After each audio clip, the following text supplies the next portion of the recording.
Hello, everyone, and welcome to the Realty Live podcast, where we talk all things real estate and lifestyle. Today, we have with us a very interesting guest, Mr. Raja Arjun from Raja Builders. Why he's super interesting is because he has kind of changed the landscape of architecture and real estate through the lens of design thinking in Bangalore. You're the much awaited guest for me personally, because I also have a background in design thinking and I'm trying to find application in the real estate industry. So I think there's a lot for me to learn from you through this episode. So I'd kind of like to start you off on the first question, Raja, is your undergraduate thesis, was an awarded thesis in architecture. How has kind of your academic background shaped the kind of projects that you do and your career pathway today? Yeah, thanks a lot for those humble words, and thank you for inviting me for this. It's a pleasure to be speaking with you and your audience. So architecture is really interesting, right? I think architecture teaches you not only to design, but to think laterally. And my biggest takeaway from architecture is using it as a problem-solving tool. Okay. And so the thesis that you spoke about, my first thesis in the undergrad, architecture undergrad, is based on a connected metro station, which essentially became a public project. Oh, wow. Okay. But it revolved around understanding how people interact with each other. And my question started from what is privacy? For example, maybe four walls are not considered to be private. If you're looking at your phone itself, you feel like you're in your own space. Yeah. So I questioned the relevance of architecture. What is privacy? What is interaction? How do people like to be seen in public, etc.? And I came up with a thesis that combined all of these things. And that laid the building blocks for a lot of things that I'm doing now, because I also understood that for me, people are very important. And architecture also for me was always about studying people and reacting with an environment from the learnings of what I understood about people. And that led me to pursue a master's in design thinking. Okay. And over there also, I came up with a thesis which is about fractional ownership of real estate, because I thought that was the need of the hour, and we've also ended up incorporating that in one of the businesses that we run. So these were the building blocks of where we started off. Lovely. I mean, that's a perfect transition, right? And clearly you merged the two best today in your work. So. Yeah, I mean, I would say it was more, it wasn't purely conscious. It's just that, I followed whatever excited me, and it's working, and I hope, we grow from here. Perfect. From my understanding, you run multiple businesses under Raja Builders, and in different aspects and avenues of real estate.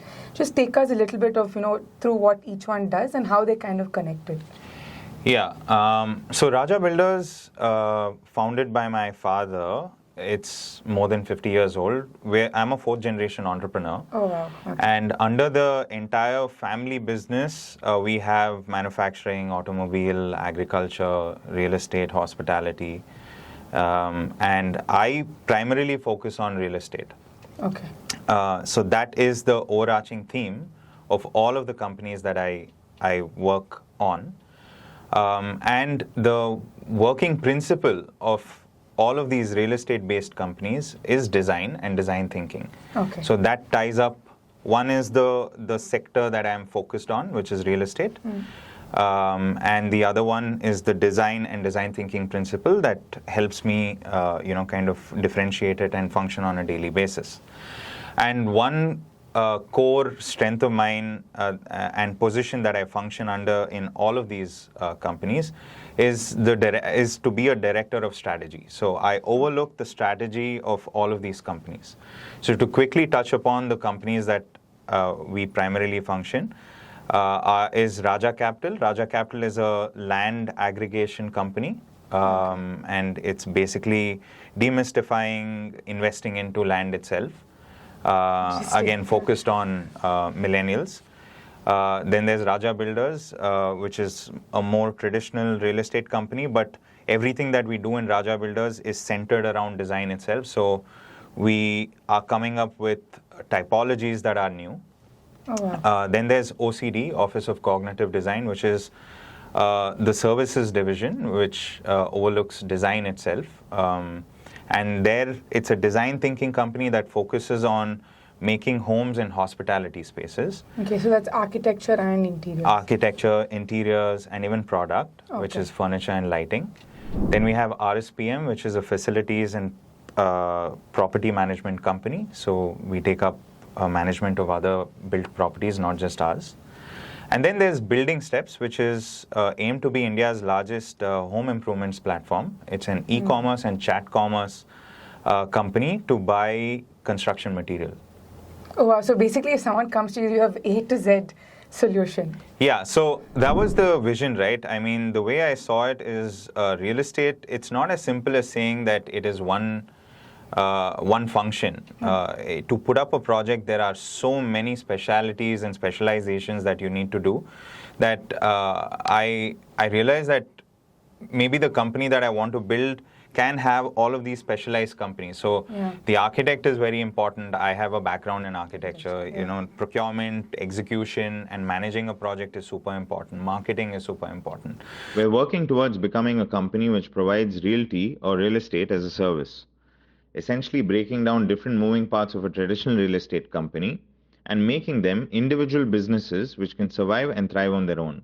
Lovely. I mean, what are the kind of challenges you face, especially because you're providing, you know, the entire range of solutions for someone? I mean, every business has its own challenges. As a whole, real estate, we have, you know, kind of government-based challenges. Yeah. There are on-site challenges because, you know, it is human leverage, right? Yeah. Because you have everyone from a laborer to, you know, an engineer, to sales teams, to finance, and you got to, you know, deal with all of these things in tandem. So each of these aspects has its own challenges, and I guess we tackle them as it comes. Okay. You've been saying, you know, the word design thinking. Just from your perspective, what is design thinking in this context? Very simply put, it's using the framework of design, which is identifying a problem and looking for a solution, a creative solution, which in a sense is something that is out of the box, right? I mean, if you are going to be creative, it is to tread the path that is not generally taken. So to take that framework of design into the ecosystem of business, so to creatively think for solutions in the business world. I would say that bridge between design and business is design thinking. Lovely. You know, because it's not, design thinking is not something that's commonly used or, you know, heard of in the real estate industry. Kind of tell us, you know, in the application bit of it, what is the real life application of it? Yeah, sure. So I'll take a project of ours as an example. Under Raja Builders, we have a series of projects called Pixels. Okay. Right? And the idea of Pixels are, it represents the micro spaces that we are designing and building. Okay. Not only does it represent the micro space that we're building, but in essence, I want it to be a network of these buildings that fosters a community. So whether it is, you want to call it co-living, or it's service living, or you know, homes for the aging, whatever you want to call it, these are small, well-made micro spaces, and in multiple spaces which share facilities. Now, how did we come up with this, right?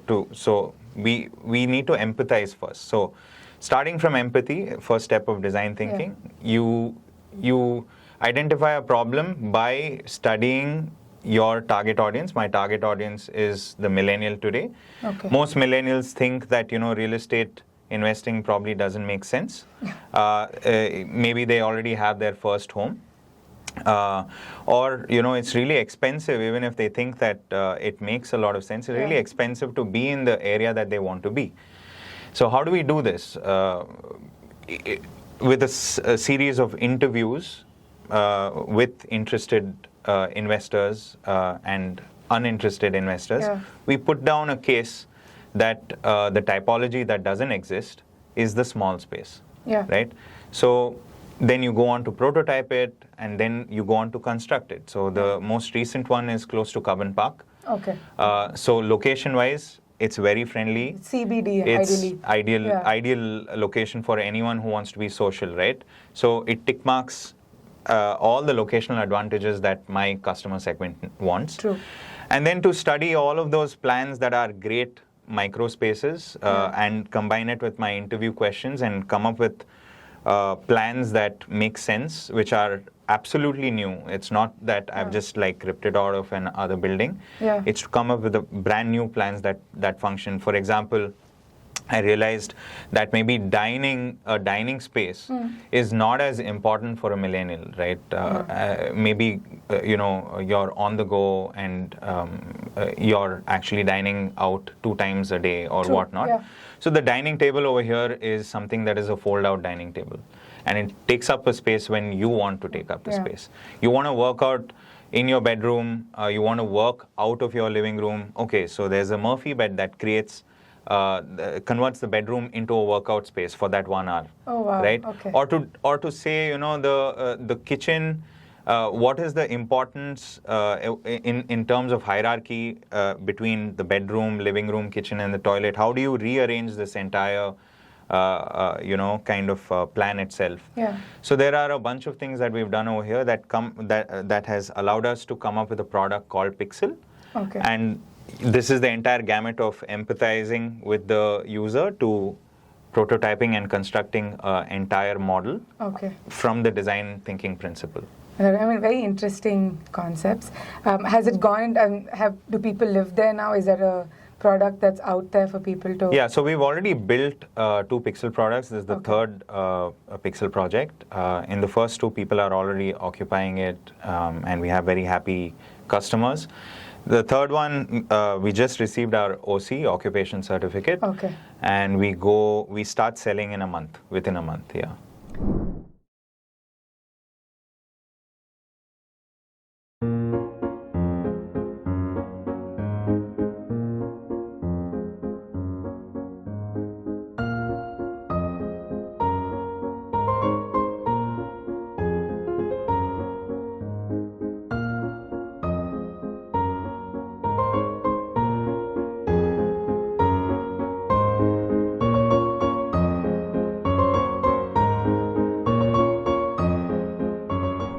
When you first started off, merging the two, using design thinking what were the initial few challenges that you faced? Because it is an archaic industry in some ways. See, I think because real estate also is capital intensive, to find the courage to do something new, it's a bit scary when you enter, right? So to take baby steps also, it's a very expensive task at hand. So I think that was the biggest challenge. Apart from that, to have a team that is also going to be in line with your thought process, because as I told you, I run a 4th generation, kind of family business, 2nd generation real estate company. You're also coming into an ecosystem that, kind of functions the way that the 1st generation functions. So to align the entire company to say, here is a new path that we're going to take, which are, challenges in any business, that would be the next biggest challenge that I've faced. Yeah, I guess the transition is now slowly happening with other businesses also. Yes, of course. With, just if you took us kind of through the process of how you use design thinking, what are the kind of tools, if someone like a new age real estate company wants to use it, what are the tools essentially that you would say? So the first step is empathize, as we said. So there are a bunch of interview tools. one of the tools that we used is kind of, story building. Okay. So we gave a bunch of millennials who are already living in our projects and also other projects. We actually walked into different societies. Oh, wow. And we asked them a bunch of questions which they answered, and we displayed it for the control group to read out and see if they relate to it.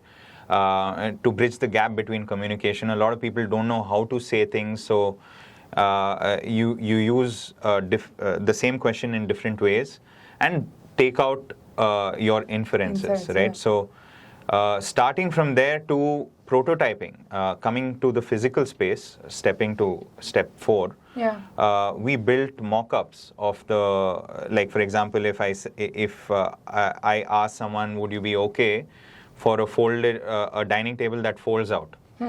And someone would say it's okay.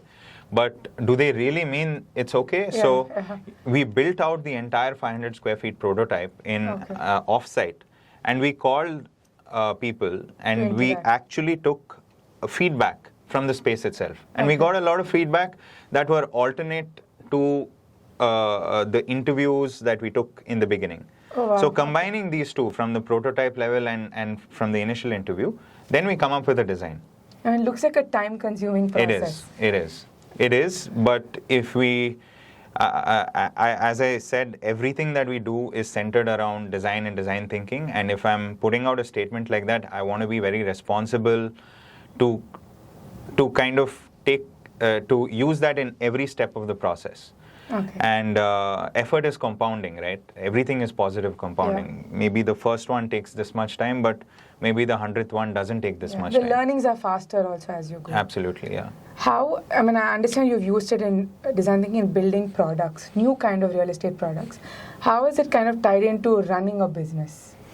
Again, if you say design thinking, essentially it is all to be people-centric. Yeah. So it's made me very aware of empathizing with my staff and team. So whether it is on-site, if there is a labor team that says something is not possible, to sit down and understand why it is not possible, or to sit with my accounts team and encourage them to think creatively, because, the end of the year comes and you want to finish your paperwork to pay out taxes, but could you think creatively and kind of systematically reach a phase where things can be automated instead of hurrying up in the end. Last year, So there are many examples like this where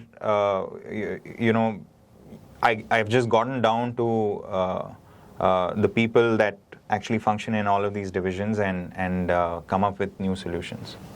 This brings me back to one of your companies. What is the idea behind, Building Steps? So Building Steps is a material procurement platform. Okay. It is a chat platform, chat commerce platform.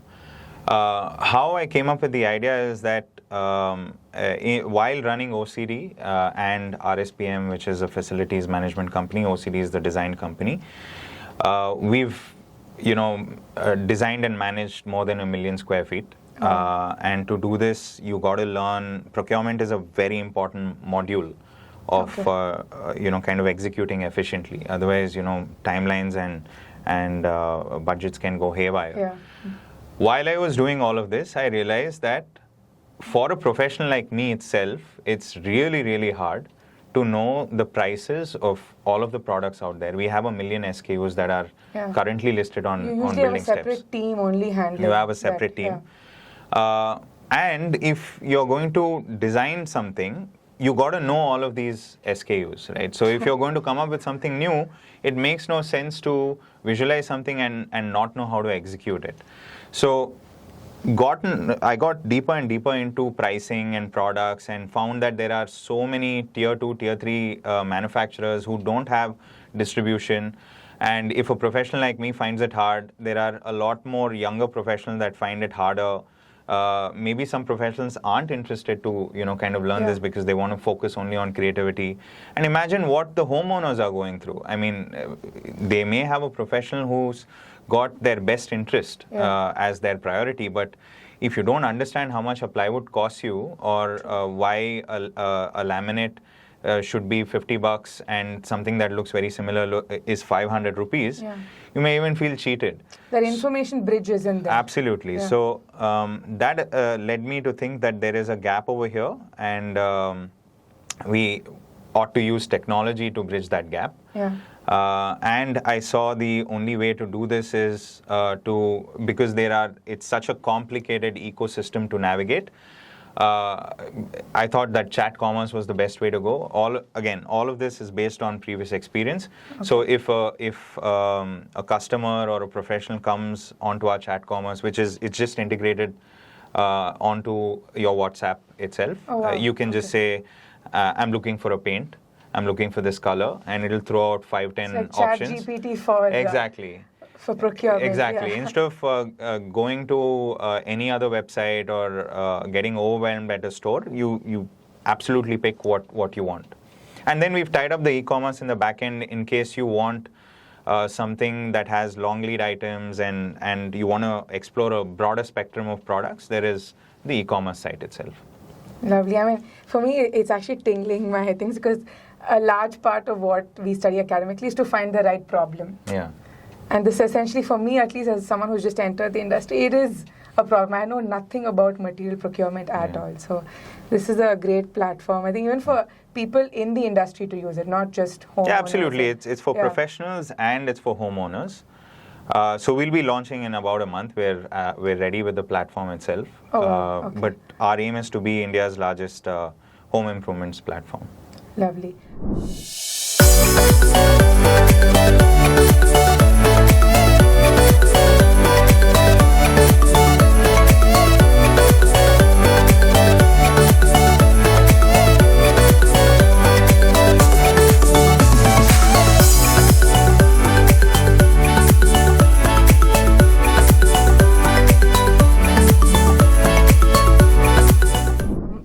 So I understand you have the property management platform also.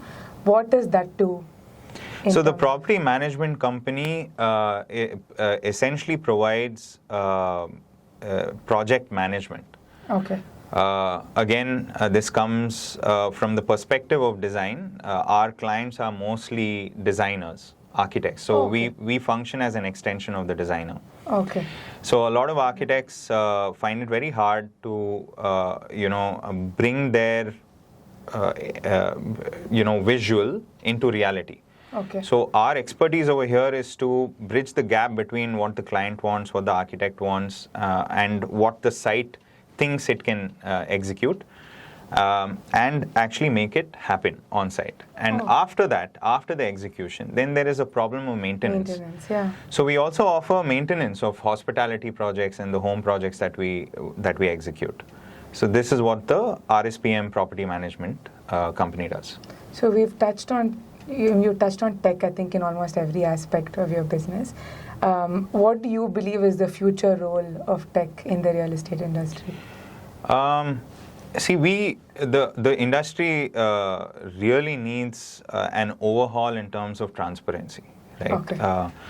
So I think technology, there are two things. One is something that is completely in our control, which is how we run our companies, and to be responsible in the information that we communicate.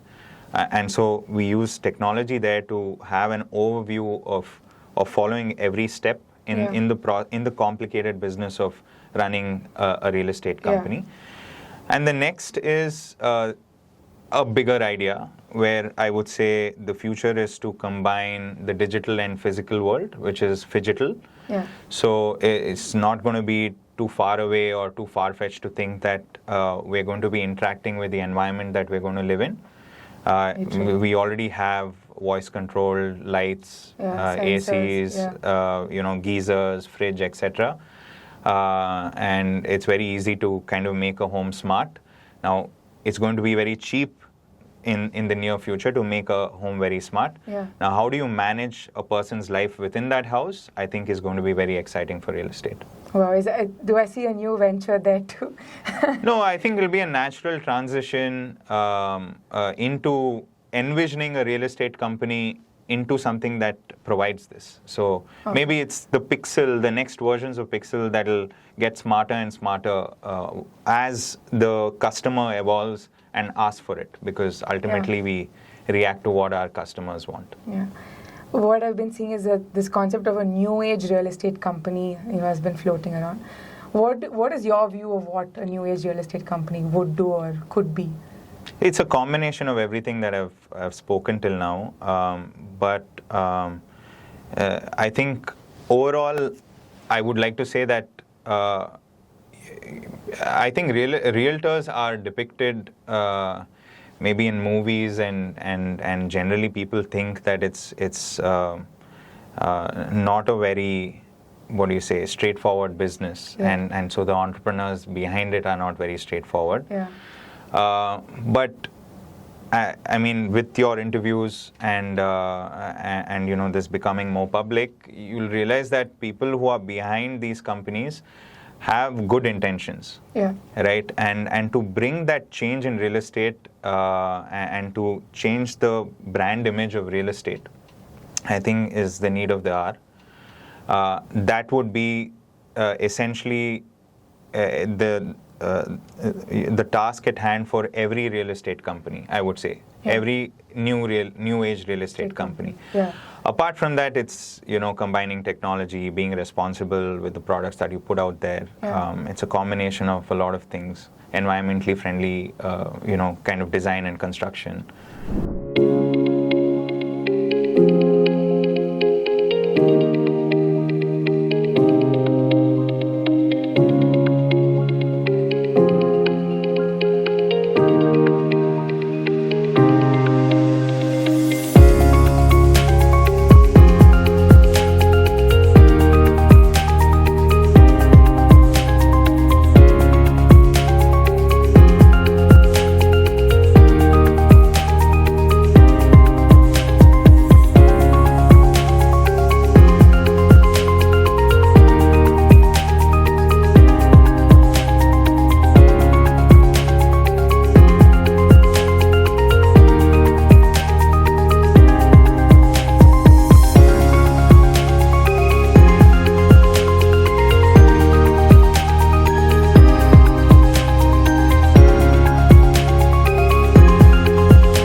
There are a lot of aspects of this that would be very exciting in the future.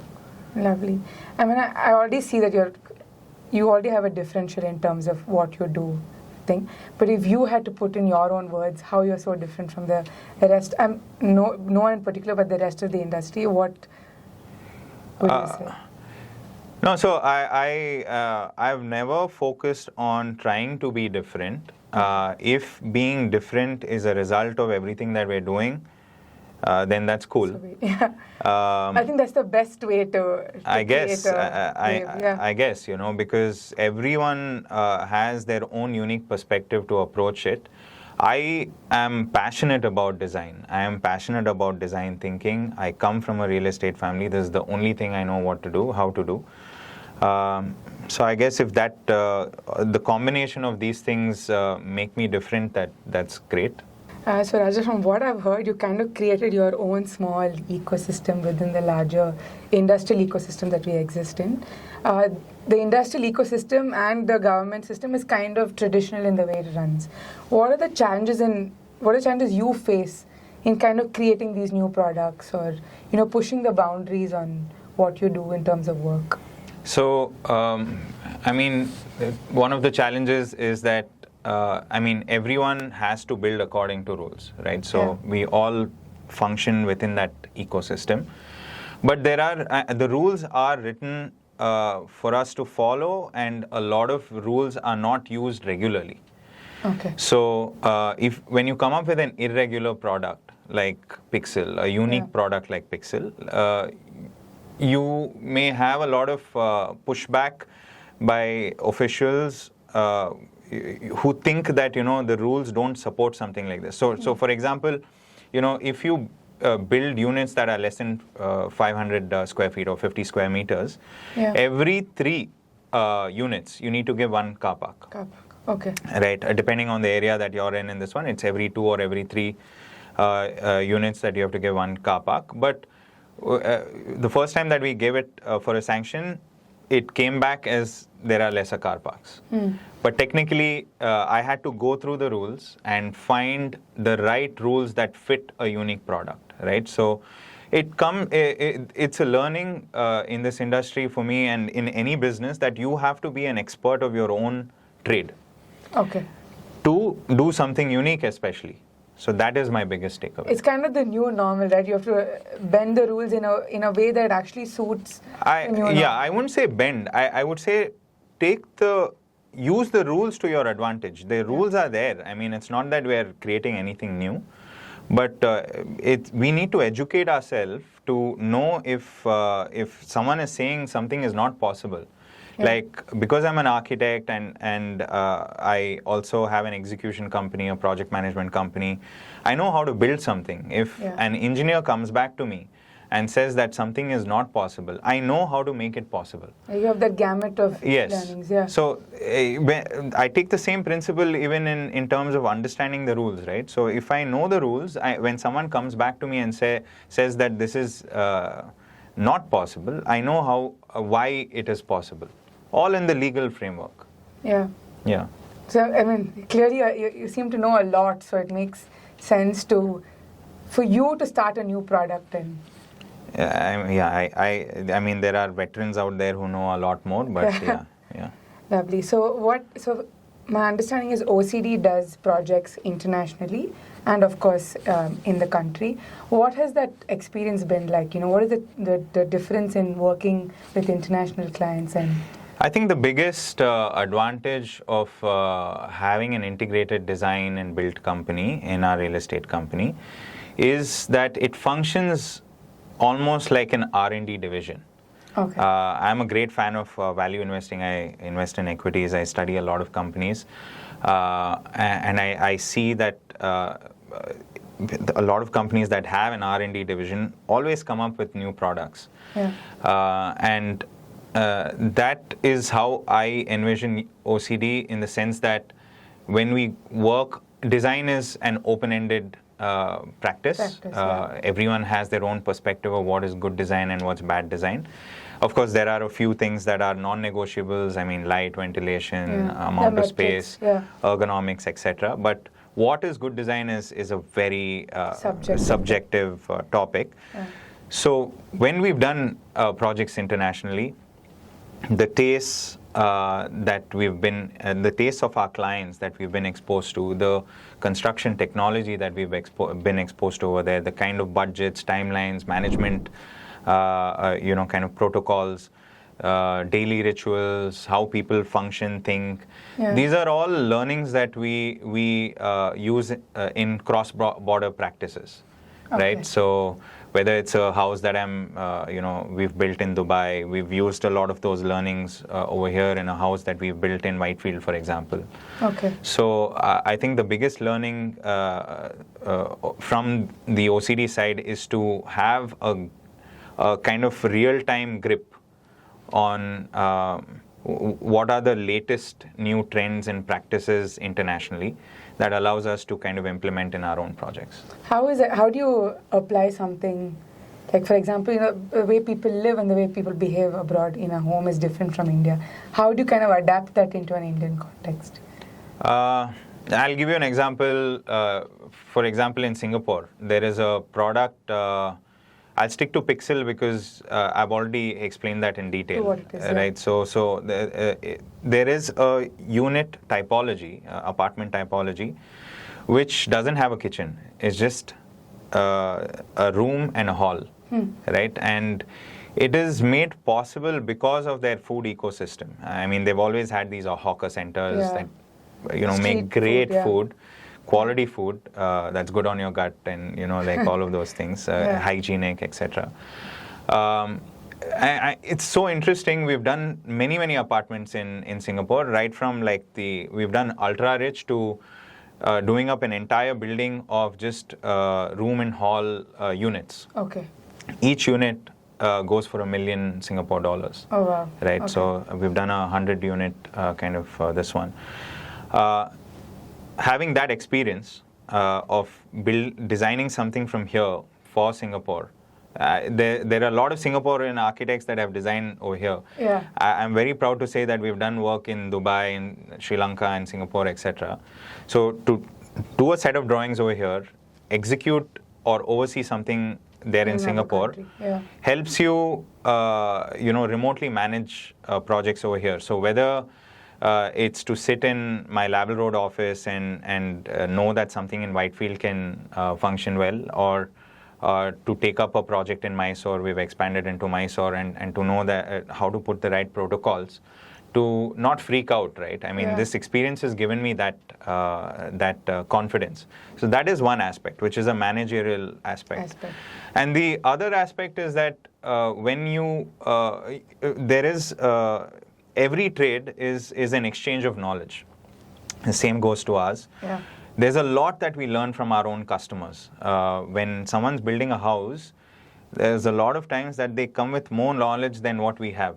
Oh, wow. So when you're building something for someone outside, or even within India, they may come up with materials that are so interesting that you're not exposed to. So I've brought back pre-laminated boards, for example. We started using pre-laminated boards within toilets in our clients' projects when it was not generally used. Okay. So that's just one example that pops out. Or the dimensions of how kitchens are created. And we used it in a project way more earlier than our current Pixel. Also, people live more globally in cities like Bangalore now, so those concepts do make sense. Absolutely, yeah. Or to say that any real estate project takes about 2.5 to 3 years to construct, right? 3 years ago, maybe the concept of electric cars was not very relevant, right? New. But 2-3 years ago, the sanctions that we've taken in our projects have put electric charging stations. So that is a direct insight from kind of working outside. I know the relevance of what a megacity could become. Yeah. Do you see India on its path to becoming? I mean, of course, it's going to become a $1 trillion economy. But what are the kind of trends that you foresee will come? I mean, we're probably all of us, whether it's in real estate or any other industry, we're at the best stage to kind of make use of this and also help India grow. The biggest theme is going to be the premiumization theme, right? So we're at a per capita income of roughly $2,000 odd. Yeah. We're moving closer to 3,000 and going to jump to $5,000 per person. That would mean that everyone's taste changes, right, from every touch point in their life. From the food that they eat to the infrastructure that they want, right? I mean, the government also has to step up the way that they envision cities. True. And ultimately coming into the house itself, every single touch point, the glasses that you use, the furniture that you use. You're responding to climate change. Exactly. The lights, the energy, the amount of energy. So the overarching theme of premiumization comes there, where you want better from the life that you live.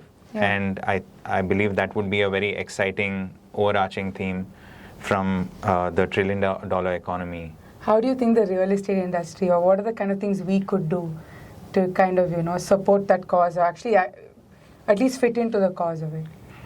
I think the definition of luxury would change. Okay. And within that, it's, a very, you can have a long discussion regarding this. So the affordability of what is considered luxury today can be the norm tomorrow. And this is where I think real estate can also focus on. And, to just maybe to reiterate what I just said, to have a space for every single Indian is a vision for the government right now. But without implementing the right construction technology, like, let's say precast concrete, a couple of years ago, it's been possible for a long time, but mass adoption of this would not have been possible. Yeah. It is possible today. And you could create these homes and have homes. So what was considered to be a luxury maybe 10 years ago, just to have a roof over your head, is possible today. And that in every strata of the society, from luxury to, from rich to uber rich to middle class, upper middle class, lower middle class, everything will have, every section of the society will have its own premiumization play. And real estate will evolve with this. Lovely. We've spoken about the international market. Where do you see Bangalore going forth in the real estate industry? I mean, to be a truly international company, a truly international city, our infrastructure has to support it, like the way I just said. So I believe that all our cities are going to transform. Infrastructure is going to be a very, very kind of massive transformational change that we're going to see. And with that, real estate is also going to change. And goes to say that, Bangalore is going to, what we think is, Bangalore is so big, 14, 15 million population, it's going to be a truly international city. Do you see it grow horizontally or vertically? That's a discussion that everyone's having. I mean, if we need to be responsible, we need to grow vertically.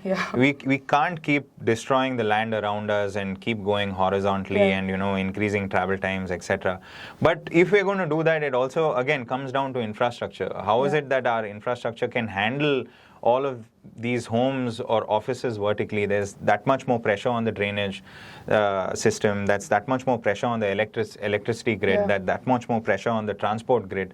So if we can make it, I mean, you go to Tokyo today, it's a larger population and you don't seem to be stuck in traffic that long, right? So it comes down to that. Reimagine how a city would look like. Absolutely, yeah. So vertical or horizontal, again, it's got a lot of ponds in this ecosystem. So it all has to come together, and I don't know how to answer that in one sentence. Okay. In terms of, the thing is, the industry now has many players, the real estate industry. What is the importance of branding of a real estate company, or what role does it play? I would say forget about real estate. I mean, branding in general. It communicates what you are as a company to your user or to your customer, right? And the clarity at which that you communicate this is branding. So, competition will increase in every segment of, in every industry, in every segment. And to be clear about this communication gives you that much better chance to kind of survive and grow. And I see branding in that sense that ultimately all of the effort and the vision that you put together has to be communicated clearly. And that's the role of branding.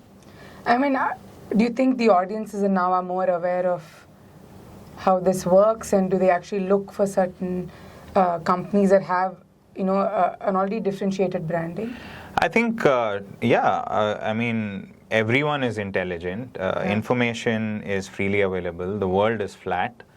And people are very conscious about what they're consuming. So yes, they're all very aware and of how they live and why they live this life that they live. OCD does have a brand strategy vertical, right? What is the kind of work that they do? It's more a strategy company. Okay. As I said, OCD is a design thinking company that makes spaces, primarily homes and hospitality spaces. So the strategy stems from, for example, having that interview process to understand our homeowner. Yeah.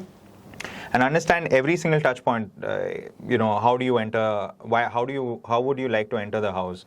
What are your habits when you enter a house? How do you like to entertain people? How do you get dressed? Yeah. What is your bathing ritual, for example? You get into the person's daily life and take that data and then put it into the design itself. So the strategy part comes from there. Okay. Yeah, and when it comes to hospitality, it's about understanding the brand's customers, Yeah. How the hospitality company is positioning itself, whether it's a restaurant, a cafe, or a hotel. What is their positioning in the industry, and so how do we come up with a product that is most suited to their customer? Lovely. With all of the things that you're already doing, what is next for Raja? Just minus the work, minus what you do. I love my life, and I love what I'm doing. I want to continue to have an opportunity to do the things that I'm doing, and I have a personal goal to give happiness to 1 billion people, right? So give smiles to 1 billion people through the work that I do. And ultimate goal is that if I can do that with all the work that I'm doing, I think that would be my dream. We hope so too for you. What is next for the companies that you're running? If you can touch on what's next for OCD and what's new for the new company that you're finding, which is next steps. With Raja Builders, we will continue the theme of luxury micro spaces. Okay. With Pixels. We're coming up with a segment of homes which are more environmentally friendly, earth conscious homes. And we're getting into a new city, Mysore. So these are challenges that we're tackling there. For Raja Capital, we already have a pool of investors where we've enabled them to buy land and reap the benefits of investing in land. So this is more kind of fractional ownership of large land parcels. And we hope to grow the investor pool there and continue to prove, the profitability of real estate. With OCD, it's to enable a great ecosystem of creators and continue to do the great job that we're doing currently. But we want to stay hyper-focused on homes and hospitality.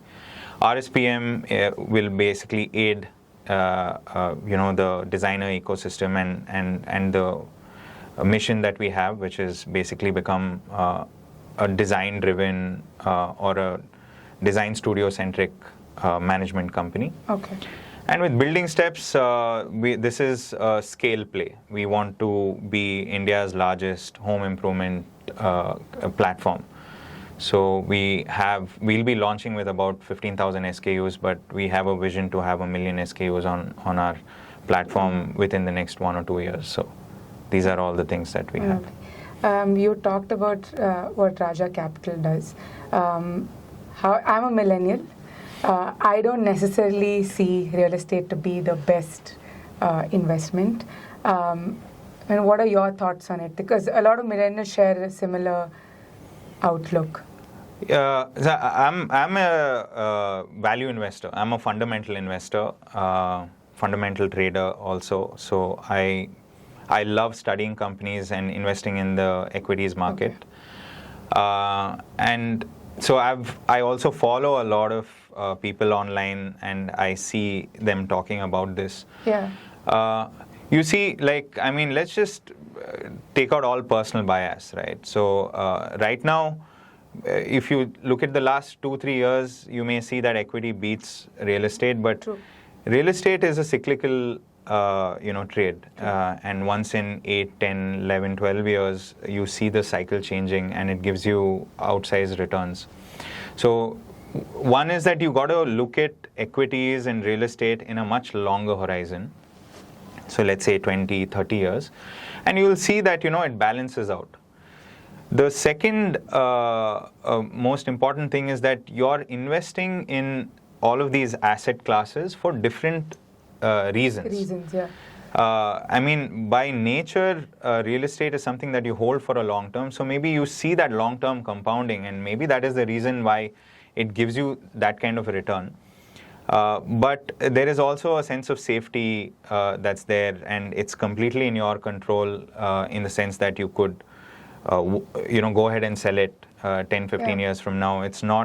You're not investing in a company and depending on the performance of the company to kind of give you those returns.